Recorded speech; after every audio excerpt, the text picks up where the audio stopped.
Welcome into the Fantasy Football Power Hour presented by the SBFFC. I'm your host, Seth Burchett, joined alongside my co host and partners in crime for most Friday nights, Chuck Ellis and the good doctor and founder of the SBFFC, Dr. Brian Harwood. Guys, week one in the books and reactions aplenty, and we're going to talk about all of those. How's it going tonight? Good, good, good. How are you, sir? I'm a little under the weather. I'm powering through. I don't really feel bad, but in Kentucky the weather is bipolar, so it has affected my breathing a little bit. The allergies are kicking in. Don't feel bad, but a little stuffy. So if I sound off tonight, I apologize to all of the viewers and listeners, etc. Doc, how is it going tonight? Well, it's going pretty well. Doing pretty well. Just figured out this new microphone and new headphones that Chuck sent me. Thank you, Chuck. I appreciate that. You're welcome, buddy. Sounds a lot better too. Does it sound better? It does sound better. Well, I'll tell you what. I was talking to my friend Adam Ronas. He does the Fantasy Life, and he was. I was asking him why all the low scores in the NFL last week, all these low fantasy scores, and he said, "Well, no one plays in the preseason, so it's going to be kind of a." He predicts low scoring fantasy games and fantasy point totals for the next week or two. Then about week 3 or 4, it'll get going. Well, I mean, we need some fantasy points, or at least all my teams do, because it was a rough week for me in fantasy. Yeah, I completely agree with that assessment. These guys don't play in preseason. The first 3 weeks of the NFL season are their preseason. So it takes these guys a while to get clicking again. Yeah, completely agree. And we talked last week on the show about unders hitting. Every under hit except one. And the one that didn't hit was the one I would have bet on if I'd have placed any money on unders. The Pittsburgh New York Jets game hit the over. Everything else hit the under, which as you mentioned last week, Dr. Harwood, tends to be a trend early on in the NFL season.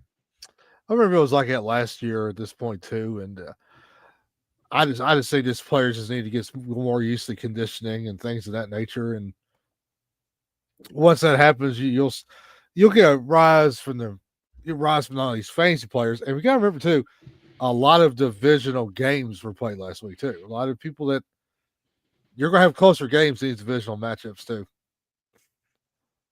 Yeah, I agree 100%. That these, especially these early division matchups. I mean, we saw it across the board. Look at the Cleveland Cincinnati game. I mean, 16-17. If Cleveland had a kicker, they would have won. But the struggles continue for my Brownies. It just keeps getting worse and worse. But let's talk overreactions, because I think one of the things that happen early on in fantasy football, especially, and if you look at at least in my division of the SBFFC, if you look at the bids, it feels like people are overreacting. Yes. Based on the numbers that are being thrown around for blind bids and waivers and things like that. You have injuries, you have guys that didn't necessarily compete and put up points like you would expect. But what are you all seeing? Chuck, we'll start with you. What are you all seeing in terms of waiver wire transactions across your leagues, and what people are trying to do to fill gaps already? Well, I think overreaction is the correct term. Again, like we were just talking, it's early. Guys like Jamar Chase and even a guy like Terry McLaurin, these guys are going to come around. You just got to be patient with them. On the waiver wire, I'm pretty certain I seen in the Superflex League in Kentucky, somebody dropped $1,000 on Jackson Dart. Whoa. That's the whole kit and caboodle. Yeah, That's the entire free agency budget. So nobody can that's get injured.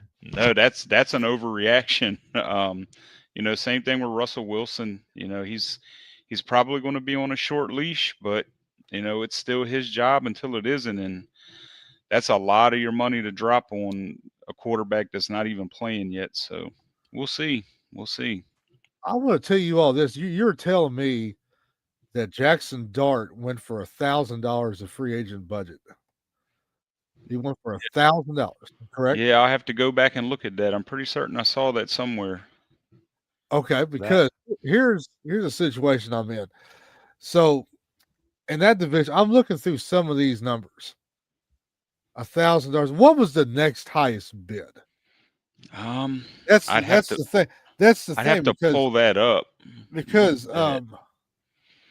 if you think about how much money did he really waste doing that? Yeah, exactly. Let's see. Well, that's the beauty of blind bidding, isn't it? It is a beauty, and I tell you what, it's more of a gamble too, because because I've been on Keishon Butte of New England, and I won him for $2-3 over the next bid. So I was fortunate that I spent good money and I spent the right amount of money to get him. But then there's other leagues I was blown out of the water because they were more inflated, I guess. Yeah. Well, I mean, and I think some people just kind of panic and want to pick up a guy that they think is gonna be able to fill in their lineup throughout the year. But I guess looking at the free agency pickups for week 1, and you've got Keishon Butte, you've got Johnston from San Diego or LA, wherever they're at now. You've got Harold Fannin. Those I feel like were the 3 big pickups this week in fantasy. But are those guys that you're going to start every week that to justify spending the amount of money that people have put on those talents from week 1? Well, here the only thing is the Cardiac Cardinals, they did this on a Saturday. The Saturday waivers is not the main waiver claim. It's always that's true. That's where the more competitive bids are. Yep. And the Cardiac Cardinals who bid that $1,000, I didn't think they needed to be spend that much money, because the next highest bid I see is 251. I guess what I'm asking is, and let me frame it a different way, and I'm not so much talking about Superflex. We can talk about that as well, but I'm talking more of the traditional redraft leagues that many of us are in, where I'm seeing $250, $300 for like Butte and Harold Fannin going for over 200 and Johnston going for over 200. I mean, if I'm spending that much in my budget, that's somebody I expect to play every week. Am I wrong in that assumption? And I don't feel like I would play those guys each week. No, well, if you're not going to play them, then why spend the money? Exactly. That's what we're talking about. That's a complete overreaction. Now Butte, if you go back to last year, he had a solid end of the season with Drake May. And then he starts out this season with another solid game. So, I mean, there's maybe a justification there spending the money on this guy. But, man, I saw some big dollars being spent on guys like Ollie Gordon, who barely got a snap. And I don't know. He went for over 500 in my division. Yeah, that's part of the overreaction that I'm talking about. It's 1 week. It's a marathon. It's not a sprint. These guys that struggled this week, they're going to come around. You're not going to see Jamar Chase with 3 or 4 targets again in a game. It's well, and I want to speak on that because that's a game that I played close attention to, and if we're being honest, if you look at the statistics against the Browns when Denzel Ward is healthy, Jamar Chase doesn't traditionally have great games against the Browns. Denzel Ward has kind of been his kryptonite. And I'm not saying that because I'm a Browns fan, because Jamar Chase is the best receiver in the league. But if you look at the times that Denzel Ward was manning up or they kept Ward on Jamar Chase, he doesn't have his traditional Jamar Chase games. He has games more closely aligned to what we saw this past week. Now, that being said, It hurt me a little bit because I do have a little bit of share of Jamar Chase, but that's fantasy football, guys. I mean, that's going to happen. I completely agree. Dr. Harwood, Yes, sir. talk to me here. Have you yourself ever fallen victim to the overreaction of week one? Sometimes, but I'm trying to get better. I mean, I'm only picking up guys that I think I may need to start going forward. I think Boutte from the England is going to be good going forward. But backup running backs going for $400-$500. What will happen when a running back starts to play in a lineup and is guaranteed a job? Somebody's going to blow $1,000 again. I mean, if it's just hypothetically speaking, Chuck, if there is a running back, let's say, I don't want to name a name because I don't want something to happen and somebody point fingers and say, you did that because you said their name. But just take a starting running back and he goes down, his backup's available. That guy is going to be the guy going forward. I mean, is that not the time that you pull out the $500 and $600 bids when there's a guarantee that you're going to get a starter, especially in a position like running back, and they're going to play every week? Yeah, absolutely. That's the time to drop that fab. But I think what happens is you've seen an evolution in fantasy football. Everybody wants to jump on the next best thing before it's the next best thing. And I think early on I've seen it quite frequently. I just think these guys are overreacting, and you're 100% right. If a Christian McCaffrey goes down, you can pounce on a Brian Robinson. So even in Miami, if God forbid something happens to A-Chain, do we really think they're going to put all their eggs in that basket and you're going to drop $600 on that guy? I don't know. Probably. Well, and it would be a case by case basis. Obviously, Mm-hmm. I mean, you're going to look at who the backup is and if they bring somebody in, and things like that. We do have a good question from Wraith, and I want to pose it to you. We'll start with you, Dr. Harwood, and then Chuck. I want to get your thoughts on it since you are the Commanders aficionado. He says Terry McLaurin has been a wasted pick. Does he have any trade value, or is it better benching him for a few weeks and seeing if he develops a chemistry with Daniels? Dr. Harwood. I would hold on to him for the moment. Now, we've got to consider, is Terry McLaurin, is the Wraith trying to depend on him as a wide receiver 1 or a wide receiver 2, or is he a flex? Does he have Daniels at quarterback as well to do the stack? A lot of factors involved here. Well, here, let me jump in and give my point, and then Chuck, I'd like to hear your thoughts. Okay. For me, I think when you draft a guy like that's been consistently productive, I think you have to try to hold on to him. But here's the other thing that would be in the back of my mind, and is in the back of my mind. Deebo Samuel has not played a full season in a very long time. He has been injury prone. Now, I don't know if that's a thing in San Francisco or not. We'll talk about that in a minute. But he's a guy that traditionally doesn't make it a full season. And in the back of my head, I don't want to sell low on a guy like Terry McLaurin, who does have value, has been consistent, and with the knowledge that, yeah, Debo's getting a lot of looks right now, but defenses will start to key in on him. It'll open things up for McLaurin a little bit. And there's always the chance that Debo gets hurt like he does every single year. Chuck, your thoughts? Well, here's my thoughts as a Commanders fan. Watching that game last night, I seen a team that they couldn't tackle, they couldn't block, they couldn't catch a ball. I saw Jaden Daniels hold on the ball entirely too long. And then I saw no explosiveness. So I seen Green Bay sit back and play cover 4 all night, keep an umbrella, keep these receivers in front of them. And they attacked and attacked and attacked. And Terry McLaurin didn't have any preseason. So he's coming in basically off the street playing right now.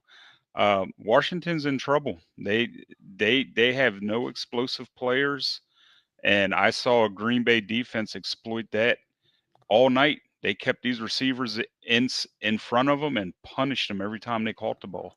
Now, I will go ahead. Now, is it because Austin Eckler, towards Achilles, his career might be over? Now, I think we give him a little more time, but Chuck is right. Like the preseason, I just don't think he's in good enough shape yet. But if you want to trade him, what are you getting for him right now? Well, you're selling low. Yeah, you're selling low. Yep. You're selling at rock bottom dog dirt prices right now.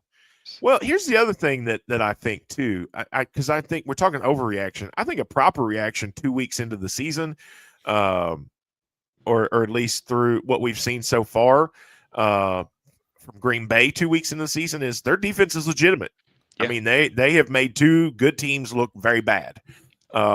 And so I wonder how much of last night was because of the defense they were playing. But also, I question some of the things they were doing in the run game, especially. Why is Austin Eckler running between the tackles? He's a zone scheme outside run guy. Why are they running him between the tackles?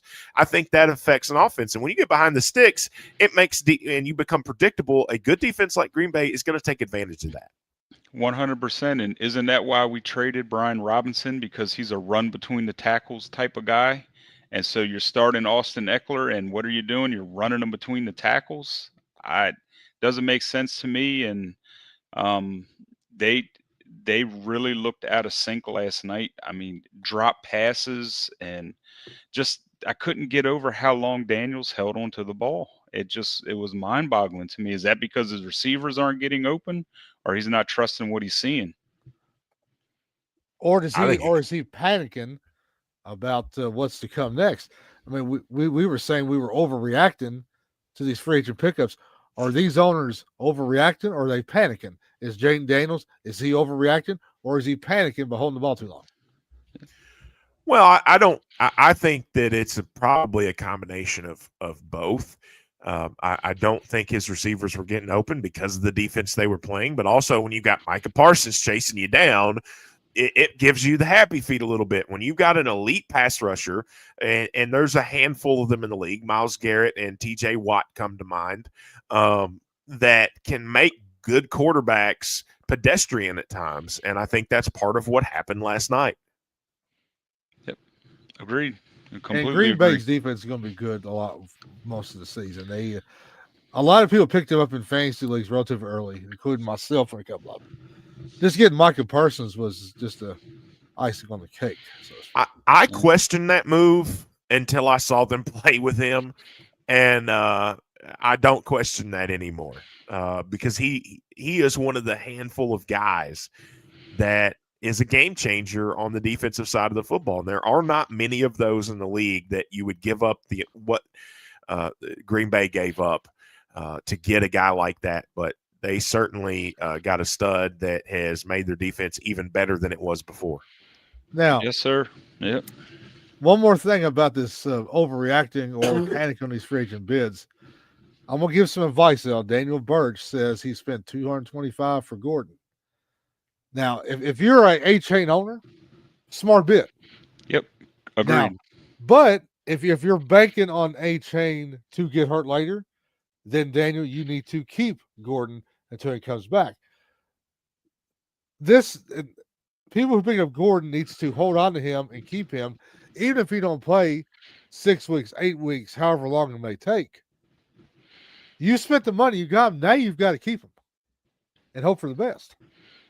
Yeah, there's nothing worse than spending a lot on a guy early and then having to drop him. That happened to me last year, and it was a Rams receiver that I don't even remember his name now, and that hurt me all year. I was trying to play him, and it just was square peg and round hole. And by the way, when we talk about these overreactions, we're not making fun of guys because we've all been victim of that. I have been more than I care to admit. Yeah, same. I've overreacted myself, but I've learned the last few years with the way they've restructured preseason is the offenses are 3 to 4 weeks behind. You got to give them a chance. Well, I'm going to talk about another way, a crazy way to spend FAB money, guillotine leagues. I was listening to Jeff Mann's fantasy guru last night on Sirius Radio. He thinks that you should save that FAB money let everyone else blow their wad, and then if you happen to survive a guillotine, which guillotine leaves the bottom team point scorer gets eliminated every week, he thinks you should have about 70 to 75% of your free agent bid money come October 1st. And then let some of these guys start getting chopped. Spend that money. Malik Neighbors went for $413. Fine and dandy. But there's going to be more Malik Neighbors like him with some of these bottom feeder teams get eliminated. They're setting the bar high. And then when me and Krantz won these 2 championships out of 3 years in the guillotine, we sat back. We were patient. We smelled the blood in the water. And then later in the season, we attacked it.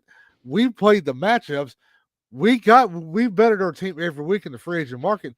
We just didn't spend a lot of FAB money. We were looking toward the weekly matchups. Now I know the words Matt Krantz and patience go along like oil and water, but that's exactly what we were.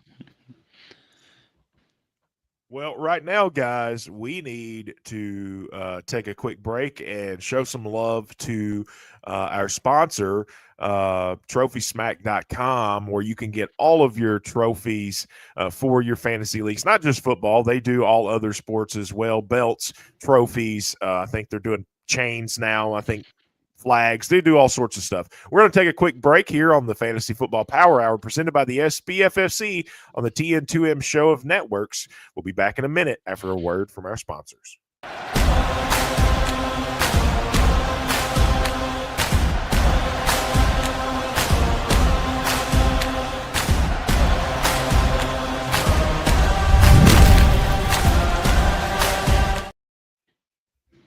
That was TrophySmack.com. Check them out for all of your fantasy sports championship needs, belts, trophies, helmets, flags, pendants, chains, all sorts of stuff. Check them out. Tell them the SBFFC sent you. Let's shift gears here for a moment and talk about something that I think, Harwood, you joked about in our text thread, but I've got to say I thought it was worth talking about. And that is the George Kittle replacement plan, because there's something in the water there in San Francisco. There's tons of news coming out of there. Everybody that was healthy is not healthy anymore. Brock Purdy's going to miss time. They put George Kittle on the IR. They've got receivers banged up left and right. So if you're a George Kittle owner, and maybe you waited on a tight end too because you took Kittle so much higher, who are some guys that you can target or look for that could potentially plug that hole in your lineup, assuming that waivers are still an option? Or is there somebody maybe that you should have picked up before now? I don't know. Dr. Harwood, your thoughts on this? The George Kittle replacement plan, I think this will work. Harold Fannin, Juwan Johnson, and Woodford Reserve bourbon and tears. And it's just it's a very thin free agent pool for tight ends right now. Brock Bowers, he's hurt again too, but they're saying he's going to play, but he's a little banged up. When you see Kyle Pitts in the top 12 of tight ends on Draft Sharks, something's up. Something's going on. And tight ends are so unpredictable sometimes, because last night I bet a parlay. I bet Zach Ertz over to 3.5 catches, over 35 or 34.5 receiving yards. The original bet was 29.5. Hit them both. So, Juwan Johnson's a good guy to have out there. It's hard to reach. I put a lot of eggs in Tyler Warren and Colston Loveland. Got some Tucker Kraft shares. Got a lot of TJ Hawkinson. I hope Hawkinson does better this week. Yeah. So Kittle, he's not going to be as hard to replace as you may think. Kittle has been hurt before. The sun rises, people pay taxes. George Kittle gets hurt. George Kittle come back. He'll be fine. I tell you a name that's probably floating around out there in your free agent market that looked like he was involved last week was Tyler Conklin. Yes. He was involved. He played a lot of snaps. He scored some points. And then Seth, this guy hit close to you. He's been a hot free agent guy this week is Harold Fanning. Yeah, absolutely. That's another guy you can look at. And then you got other guys that I guess maybe trying to think off the top of my head, Jatavion Sanders in Carolina is probably a free agent in your leagues. I mean, we all know George Kittle's a top 4 or 5 guy. And you're not going to be able to replace him. That's the cold hard answer. You can't replace him, but there are some guys out there that can be suitable until he comes back. Well, yeah, you're not replacing him. You're trying to weather that storm. Mm-hmm. I just looked at the waiver wire in my division in the SBFFC. Now this is after a round of waivers, so Juwan, oh geez, why can't I think of his name? Johnson, Juwan Johnson, Harold Fannin, they're gone. Right now, one of the better free agent pickups out there in my division is Noah Fant for Cincinnati, which isn't a terrible pickup. I mean, you could play him a week if you had to, but you're not going to break the bank on him. And that kind of plays into that overreaction, Dr. Harwood. Just because you have an injury like George Kittle, don't go out and break the bank for somebody that you're not going to play for, more than a couple of weeks. And hopefully you plan for a potential injury. But if you didn't, don't go out and spend, 50% of your free agency budget on, a guy like Harold Fannin, who I actually really like because they're moving him around and playing him in other spots, not just in the tight end spot. But I just don't think that you go out and you blow your free agency budget. For those that are listening, I do want to throw this out because we might have people that are watching and listening that aren't in a blind bidding free agency budget type league. Just for those that are watching that may not know what we're talking about, in some fantasy football leagues, a lot of the ones we play in, it's not a typical waiver wire where the worst team has first is first in the waiver wire and then on down to the best team. It's you have a budget that you can spend for the year, and you bid dollars. They're fictional dollars on players, but you don't know what everybody else has bid as well. So it makes it interesting, and there's some strategery that goes along with that. Daniel Birch wants to know, Chuck, what do you think about Tungus? Is that his name? Tungus? Tongues? I don't know how to say it. Is that where Ming was from? That is, yeah. The Tungus death grip. That's Haku, isn't it? King Haku? That's right. Yeah, so you're talking about old Jake Tungus. Yeah, I mean he's probably going to get the majority of the snaps there with Kittle being out, but I think he might be more of a blocking type tight end. But again, he's a body, and he's probably on the free agent market. Again, I would rather look at a guy like Tyler Conklin. They were using him early. Work. Yeah. Well, I would bid light on Tungus. Now, if you have no other tight end in the fantasy rankings in the top 20 on weekly rankings to start this week, then he's worth a shot. Yeah. Go ahead. But I mean, I would not spend a lot of money on, especially on these Saturday waivers, when most of these people are out partying and out to spend time with families, and they're overlooking it, and they've already put in their waiver claims for the week. You could get Tungus for $2-3 right now. Yeah, basically free. You get him for free fitting. Don't bid high. Yeah. And then Washington had a really good defensive game against the Giants last week, so it's possible Theo Johnson's floating around out there. He's probably going to play a little bit better than he did last week. Again, you're not looking for a guy to replace Kittle. You're looking for a guy, like Seth said, to weather the storm. It's hard to find lightning in a bottle in tight ends because they get 3-4 targets a game. You got to get lucky and get that guy that has that week. You're looking for touchdowns, really, is what you're looking for in a weather the storm situation. I think, you might get 3 receptions for 30 yards and a touchdown. And that's kind of what you're hoping for That's perfect in that kind of situation. Well, Well, can 10 we points have or more is the goal? 10 yeah, points or for more. Yeah. when you're replacing a guy like Kittle, absolutely. Now, can I bring you all into a support group, because I'm in the Mark Andrews support group. I drafted him as my tight end 1. I waited on tight end, and I thought it's Mark Andrews. I know he had a bad year, but he's not going to have another bad year. And I have Kyle Pitts. So my tight end room is not great. Is that something that I should be worried about?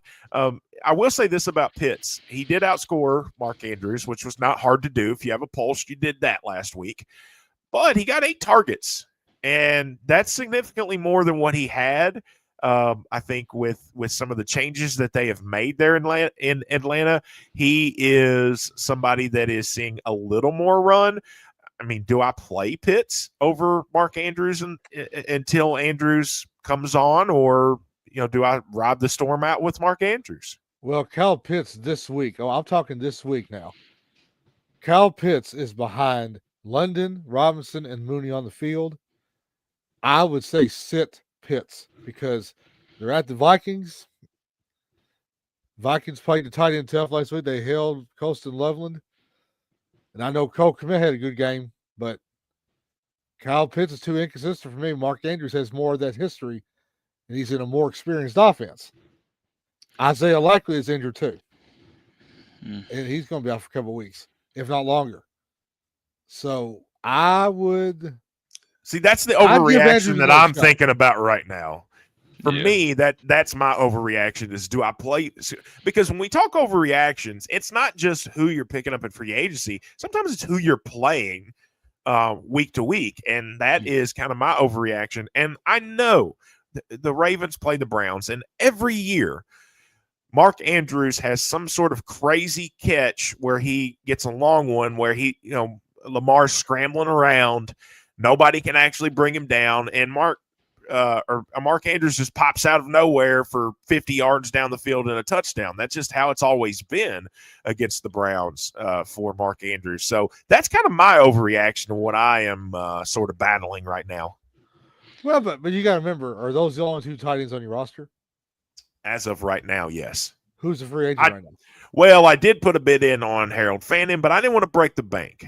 I didn't want to be the guy that spent $400 on Harold Fannin when I'm not confident he is even the tight end 1 in that offense. So I lost the bid. No offense there. I could pick him up. Who'd the winner give for $760? Let me look. Let me pull it up and look. I bet the winner probably gone for $2,000 probably. Well, I put in like $47, which I thought was a reasonable bid on him this week. That's what I was willing to spend on him, because he wasn't a guy that I necessarily thought I was going to play every week. So that's what I put into it. I'm looking right now. Yeah, there were some really big waiver wire bids this week. Big. Chuck, how's your league adjusted to the new waiver? This is the first season you guys have done it. Yeah, they I think overall the owners in this league did pretty well. I had a lot of questions leading up to the blind bidding, again, you got 4 different leagues of blind bidding, and it was all over the charts. Like Jackson Dart we were talking about, he went in one of the leagues, I believe, for $4, and then he was going up in the 70s and 80s in the other leagues, and this is with a $350 fab. So I think overall they adjusted pretty well, and they did a good job. Well, usually fantasy leagues across the board have $1,000 fab. Chuck, why did you decide on 350? What was that magic number, 350? I think it keeps it a little bit more interesting, and it keeps the bidding honest instead of just jumping out here and betting $1,000 on Jackson Dart. You gotta play it a little bit more strategic, and plus we don't bid for our pick position, so you're starting out with the full 350 for just a fab over 13 weeks. So I just looked it up. In my division, Harold Fannin goes for 195. Is that too high? Is that just about right? I think it was about right way some of these owners are reacting. Yep. Yeah, if you go by the overreacting and you're reading the room, that bid is normal, but it's high. In my opinion, it's high because you still have Njoku there. Um, I just think it's high, and like we're saying, it's an overreaction. But again, you have people wanting to be a part of the next great thing. So. Well, somebody else got that. They get to be part of the next great thing if he becomes great. And as a Browns fan, I hope he does.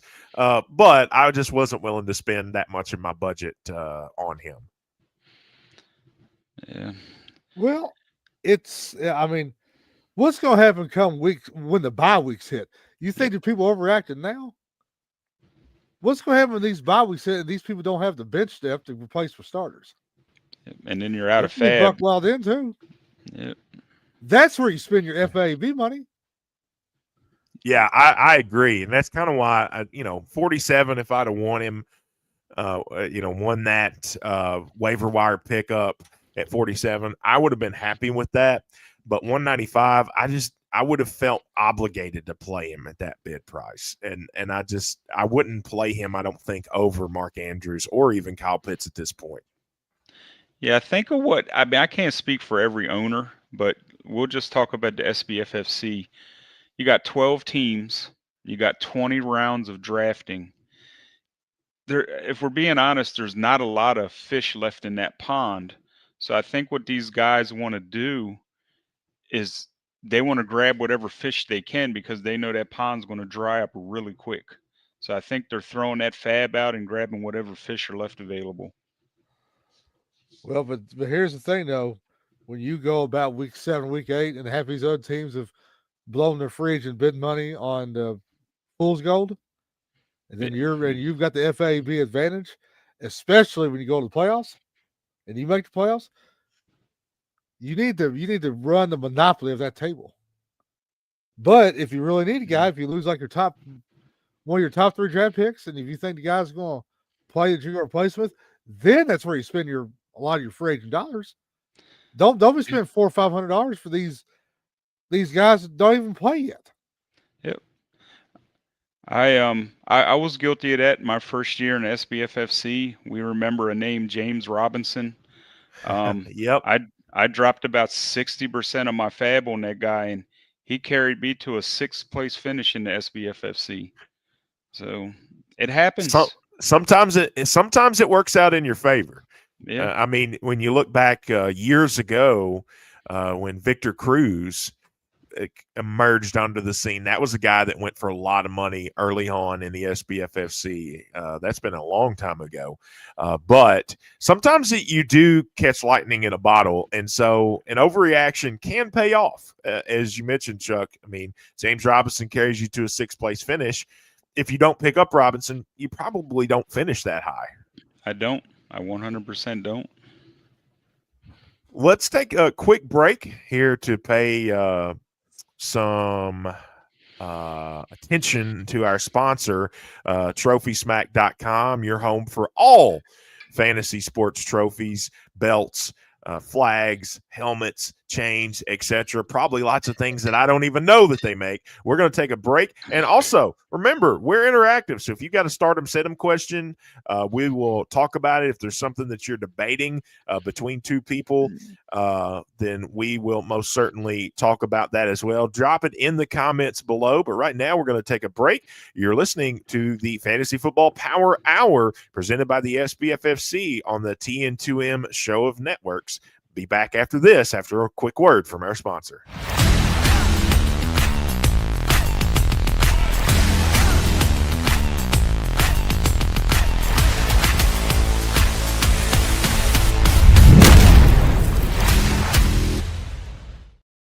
That was Trophy Smack. They are the sponsor of the show, TrophySmack.com. Again, check them out.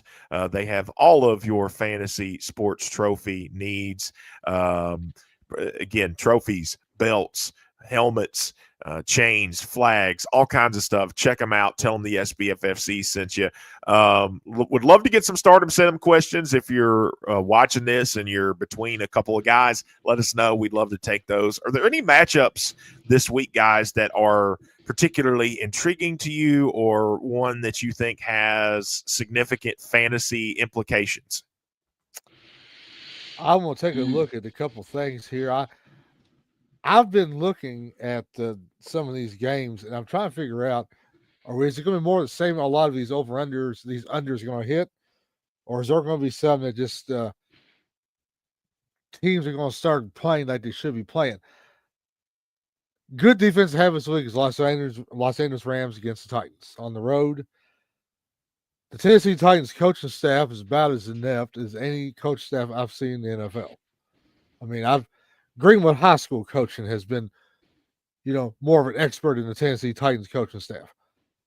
Cam Ward he's going to get better, but the Rams are going to play good defense at the Titans home opener, and the Rams defense may get a couple sacks, maybe a interception for a touchdown.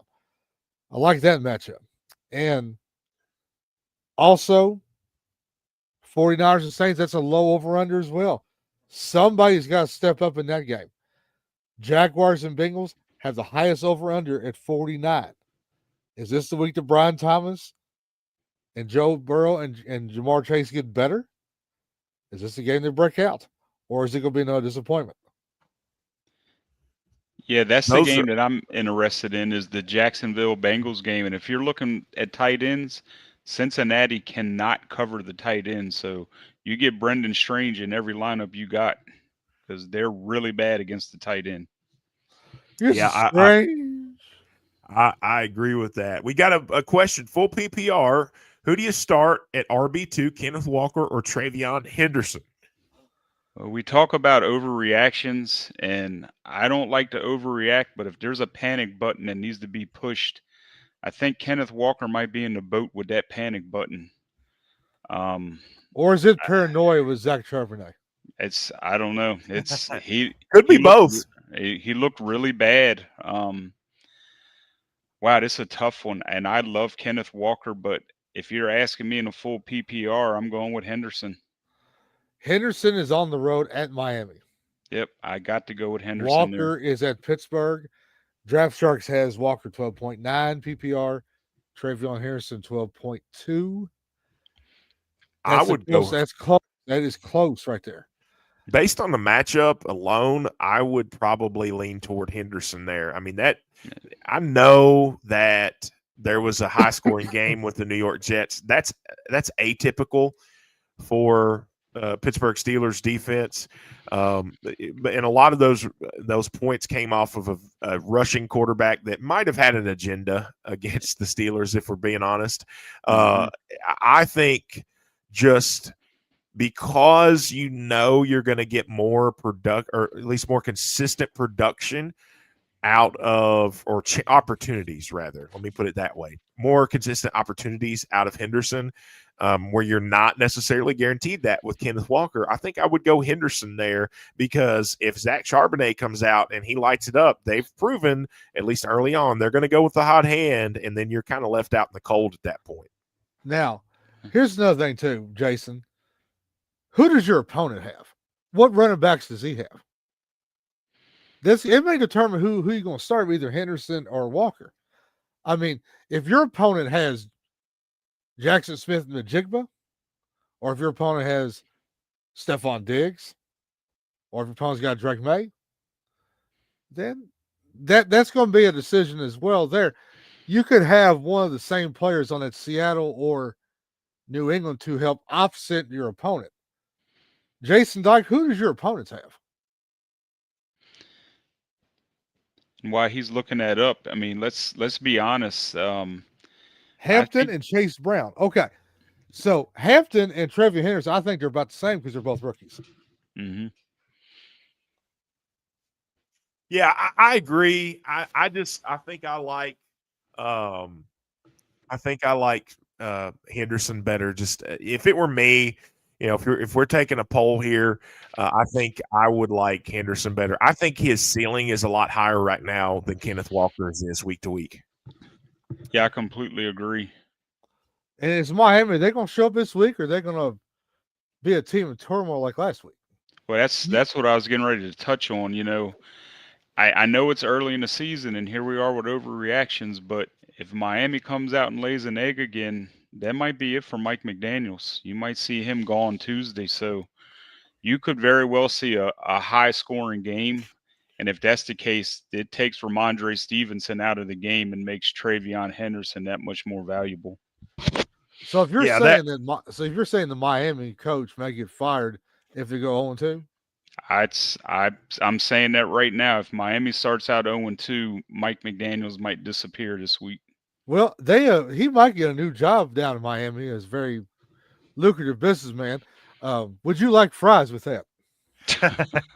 Well, you know what's unfortunate about Miami is they didn't really do themselves any favors at the quarterback position.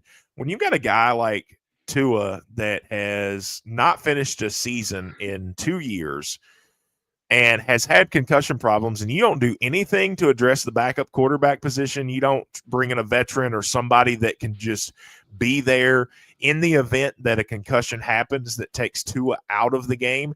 I don't know if they've done Mike McDaniels any favors with that. And I'm not saying that's the only thing that's wrong in Miami, but this year, and certainly when he came back last year, or for part of it at least, it did not feel like Tua was the same Tua of 3 years ago. I just don't think they've done themselves any favors. No, I think they. I don't think they've upgraded. I think it's their comfort zone, their status quo. They're going through the motions. I think believe they brought in Zach Wilson maybe as the backup. But now let's not make no mistake about it. You know, with Jalen Waddle and Tyreek Hill, you know those guys can score an 80-yard touchdown at the bat of an eye. So they can turn it around, but they just don't have the feel of a team that can turn it around. It feels like a lot of turmoil, a lot of off-field issues with Tyreek Hill, and too many distractions, and it just isn't a good feel. They don't feel right. No. I mean, that feels like, I mean, at this point, really the only fantasy value I feel like they have currently really is Achane. I mean, you know, Tyreek Hill, it feels like his time has passed. Now, maybe he picks it back up. I don't know. Jalen Waddle has maybe been the most underutilized, everything wide receiver that has so much talent and has not been used. And part of that is because of Tyreek Hill. But it just feels like they floundered on their offense. Agreed. Completely. Well, it's just a matter of. But Miami Dolphins usually play New England pretty well. Yeah, correct. And it's a divisional matchup. And again, I feel like their coach is on the hot seat. So, and then I think I read earlier this week that Miami had a players only meeting, and teams tend to come out and play a little bit better after you have those types of meetings. But it's definitely not running very smooth in Miami right now. That's going to be a very interesting game, I believe. Yeah, I agree with that. But yeah, to answer the original question, I'd go Henderson. Same. I go Henderson. Harwood. I think Jack. I think Jason. I think go Walker right now. I think Walker, because if he gets that big run, you got him. We got another question. I've got Walker in projections about a point higher than Henderson. We got another question from here and go with Walker for right now. Now watch Walker get hurt this week. Listen, don't be speaking that into existence. I got a little Kenneth Walker stock. So do I. I got a little Kenneth Walker myself. Well, we need to believe in Kenneth Walker. Then we need to. I mean, Kenneth Walker or think he's JJ Walker. No, I will say this. I mean, I believe in Kenneth Walker, but if I had that situation, if I had Travion Henderson, also I would play Travion Henderson over Kenneth Walker. Steven's got a question. Who do you guys put in a flex position, Chase Brown or Ladd McConkey? Is this a PPR, Steven? Because I think that's important to this question. Well, Steven Raniker is an SBFFC guru. He has done really well in the super flex leagues with Chuck and myself and the SBFFC. I think I'm gonna guess it is PPR. Let's say it's SBFFC scoring. Let's say it's okay. Let's just go on a limb and say it's SBFFC scoring. Chase Brown, I've got him as number 6 running back of the week, 49-point over under. I've got him at 17.3 fantasy points. Might be the Rock that keeps things going. The Rock of Gibraltar. Ladd McConkey, 15.5, ranked 13th wide receiver. They're playing at Vegas, another divisional game. And they've got Keenan Allen and Quentin Johnson to worry about. Yep. There again, Ladd McConkey may bust out for 30 points. You get him over 100 yards and 2 touchdowns, I think it's going to do better than Chase Brown. But people drafted Chase Brown before McConkey. That's true. I think right now you start Brown. 100% agree. You start Brown there. I think that's a great problem to have. Is what I think. That is a good problem to have. I think you could bench someone else and play both of them. Yeah, I mean, is there a way to get McConkey in there? Who are your other 2 wide receivers? Yeah, that would be my question. Is who are you starting ahead of both of those guys? That it's a question for you, because that's a great problem to have. That is a great problem to have. We got another question from Wraith. He says, who do you start in a flex 2 of 3? Pearsall, DK, and Javonte Williams. Chuck, let's start with you. That's actually, I mean, as far as flex positions go, you can't ask for much more than those 3 guys, but I would have to go with Javonte Williams, because it definitely appears he owns that backfield, and Pearsall, because San Francisco absolutely has nothing else to throw to. And Mac Jones last year, he had a good rapport with Brian Thomas. And I know a lot of people don't remember this, but Mac Jones was Kyle Shanahan's guy, and he was kind of forced to draft Trey Lance over Mac Jones. So the answer to that question, I would go with Pearsall and Javonte Williams. I think Javonte. Go ahead, Seth. I was going to say, I think Javonte is a lock. I think of those of that group. But for me, I think DK is probably, just because I think there's more certainty in the offense. I mean, he had 4 catches for 83 yards, 7 targets. Aaron Rodgers, he's not the Aaron Rodgers of old, but he looked pretty good against the Jets, I thought. And so with Pearsall, I think you have a lot of upside, but I just don't trust it yet. That's one of those things where I'm going to play the wait and see game on it. I'm going to play DK because I know what I get out of DK. And if Pearsall, rises to the occasion, then I think you look at playing him after this week. DK Metcalf has a revenge game against the Seattle Seahawks. DK Metcalf was a lot to that franchise. And then Seattle realized they don't have enough money. They don't sign him back. And the game is at Pittsburgh.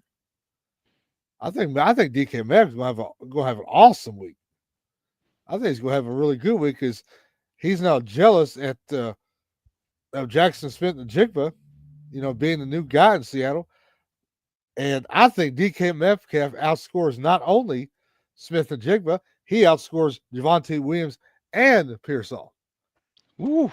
I think Pearsall is your odd man out at the moment. What if Pearsall goes down next? What if he breaks the nail in practice? There's tomorrow? something in the water there in San Francisco. There's got to be. It's bad. It's a lot of injuries out there. And it's not just this year. I mean, it's been that way forever. Mrs. Raniker has a question. She does. She wants to know, who does she start in Superflex, Daniel Jones or Trevor Lawrence? I'm going to jump on this one early. I think it's easy. I think it's Trevor Lawrence. I don't think it's a whole lot of a conversation, just because one of the things I look at sometimes when I look at matchups and I'm trying to figure out the start 'em, sit 'em, I look at the over-under, and this has the highest over-under. We mentioned that earlier, which means there's going to be points scored. And I think Jacksonville it's going to be a shootout there. And when you have a shootout, you've got a quarterback that's favorable to you in a fantasy matchup. So for me, it's Trevor Lawrence. I'd go Trevor too. I go Trevor as well. Daniel Jones is probably facing one of the best secondaries in the league. Denver secondary strong. So it's Trevor Lawrence for me. Well, yeah, I agree 100%. Trevor Lawrence, I think, is going to be a breakout quarterback this season. This Sunday, I'll draft him in several leagues. People are going to know why now. And when he's got Brian Thomas and Travis Hunter in that offense, I think the sky's limit. Travis Etienne rejuvenated. Well, and again, Brendan Strange. I mean, you got him that you're going to have to account for as well. Gets Yeah, some screen. and I know Brian Thomas had a slow week, but I think some of that was game script. Carolina was terrible, and Jacksonville basically just ran the ball right down their throat in the second half. They didn't need Brian Thomas last week, so they're going to need him this week. This is going to be a high-scoring game. Yeah, Well, I agree with that. I want to talk about a potential new sponsor. I'm trying to get them going here. Chuck, you and I have played these games. Seth, you've played it sometimes too in the past. I've played some, yeah.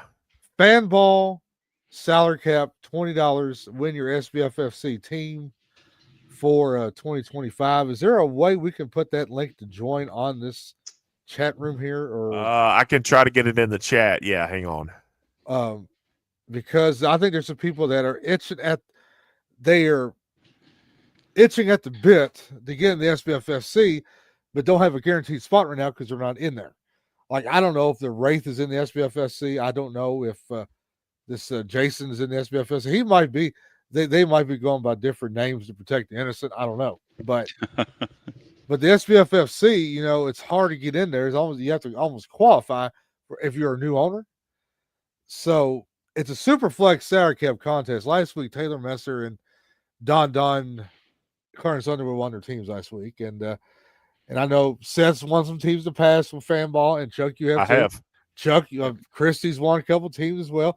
There's your link. It's on the screen right now. Yeah, I did get it.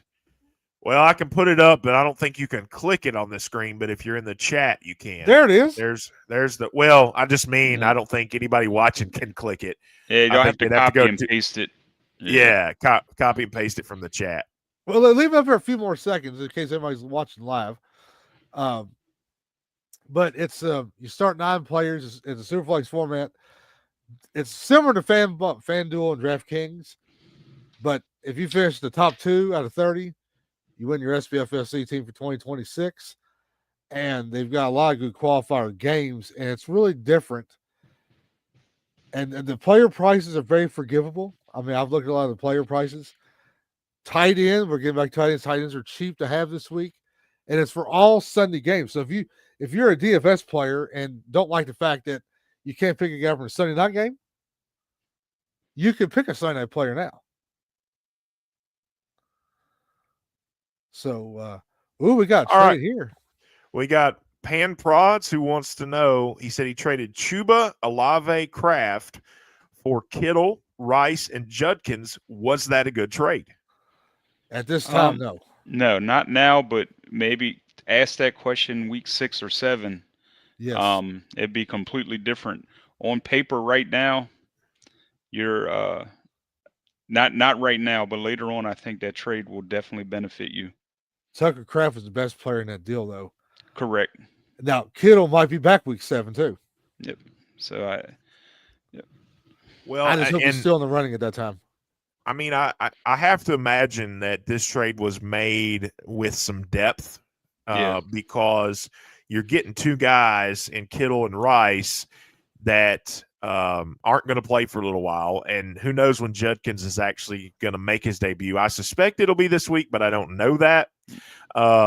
So I think it's going to end up being a good trade long run, but also a trade that probably has some depth and something that a trade that is being made with the playoffs in mind. Yes, sir. If this player can hold on for a couple weeks, squeak out a win or 2, I think week 5, 6, 7, this team's rolling. Ben says it's good to see us. Chuba Hubbard is a wild card as well. He hasn't done much yet, but will he? Yes, sir. I think he will. I like him quite a bit this year. We're coming up on the end of the show. Anything that you want to add? Any prop bets you want to talk about before we go, or anything that sticks out before we send it home before week 2 of the NFL season? Do you think the Flacco 240 yards over or under passing yards will hit again? It hit for me last week, and I won my bet on that. So, does he go 2-0 in props? I'd stay away from it this week, just because it's the Ravens, and the Ravens always seem to play. I mean, they always have a good defense, but it seems like against Cleveland, they seem to play exceptionally well because it's a rival. It's a division game. I would stay away from it, but I think it's going to be close. Yeah, I agree. It's the Ravens secondary looked a little suspect last week. I'm not sure Cleveland's going to be able to run the ball, but I don't know if he'll throw for 245 either. I agree with Seth. It's going to be really close.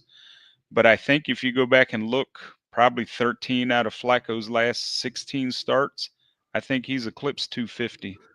So somewhere in that ballpark. Garrett Wilson over 59.5 receiving yards. Over or under there? I'd go over. Yeah, over. We need to go ahead and bet that. Yep. Need to go ahead and bet because I agree 100% on the Garrett Wilson over. I think him and Justin Fields, they may have something special going on there. And also, let me ask you boys this: Cedric Tillman, 37.5 receiving yards, over under. Oh, that's right. Tough. That's tough. Yeah, I want over. He's going to break 50 at least. I mean, if you're that confident in it, I think you take it no matter what. Yep. All right. Well, guys, that's going to do it for the show tonight. Special thanks to everybody that listened. Special thanks to TM2M shows for allowing us to run our yappers about fantasy football. Special thanks to Trophy Smack for sponsoring the show. For Chuck, for the good Dr. Brian Harwood, I'm Seth Burchett, and you've been listening to the Fantasy Football Power Hour presented by the SBFFC. Good evening. Have a good night, weekend. folks.